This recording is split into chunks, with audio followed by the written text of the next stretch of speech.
கர்த்தர் உங்களை ஆசீர்வதிச்சிருக்கிறாரு. நல்லா இருப்பீங்க சிஸ்டர், சொல்லிட்டு வாங்க. நீங்க ரொம்ப நல்லா இருப்பீங்க. வீட்டு கணக்கெல்லாம் போட்டு பார்க்காதீங்க. காடி காசு 2000 கட்டுறாங்க,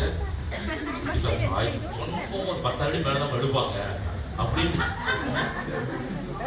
நீங்க ஜனங்களுடைய வாழ்க்கையில எப்படி போயிடுச்சுன்னா, இந்த கணிப்பு பயங்கரமான கணிப்பு. சப்பாத்தி 200, சட்டை இதெல்லாம் சாதாரண யாரும் வாங்க முடியாது. கூட்டுக்கு பிராண்டட் தெரியுங்களா, சத்தமாக சொல்லுவாங்க. லோகோ சின்னதா இருக்கு, அதனால அது விலை உள்ள சட்டை. இதெல்லாம் எக்ஸ்சேஞ்சுடைய பிரச்சனை. இதெல்லாம் பூமா சட்டை, வெட்டு நல்லா இருக்குது, வேண்டது பட்டன் நல்லா இருக்குது, அதனால நான் எந்த பக்கமும் போறது இல்லை. சபையை ஆண்டவர் ஆண்டவர் நம்மளை வேற ஒரு ஜாதியா மாத்தணும் விரும்புறாரு. உன யோசேப்பு மாதிரி அவர் பெருக்க விரும்பலையா, படர விரும்புறாரு. நீ படர்ந்து பெருகு. ஆமென். வளருவது வேறு, படர்வது வேறு. எத்தனை பேர் படர ஆசைப்படுறீங்க?